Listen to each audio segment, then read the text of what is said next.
আসসালামু আলাইকুম। যাদের কম্পিউটার বা ল্যাপটপে এরকম ব্লুটুথ ডিভাইসটি নেই, তারা কি করবেন? তারা বাজার থেকে এরকম একটি ব্লুটুথ কিনে আনবেন। কিনে আনার পরে আপনারা এই ডিভাইসটি ভালো করে চেক করে নেবেন যে ডিভাইসটি ঠিক আছে কিনা। তারপরে আপনার পিসিতে আপনার এই ডিভাইসটি লাগিয়ে দেবেন। কিভাবে লাগাবেন চলুন সেই প্রসেসটি দেখাই। এই ডিভাইসটি খুলে নেবেন। এই দেখতে পাচ্ছেন ডিভাইসটি, এই হলো ডিভাইস। এই ডিভাইসটি আপনার পিসিতে বা ল্যাপটপে লাগিয়ে দেবেন। আপনার পিসিতে বা ল্যাপটপে যে ইউএসবি পোর্ট আছে সেই পোর্টে এটা লাগিয়ে দেবেন। কীভাবে লাগাবেন সে প্রসেসটি দেখাই।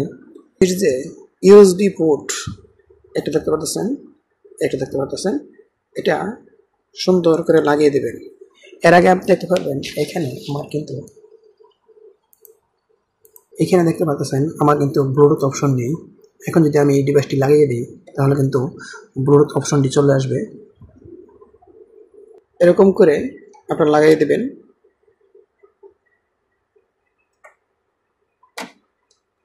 দেখেন এটা যখন লেগে গেছে তখন কিন্তু এখানে একটা বাতি জ্বলছে।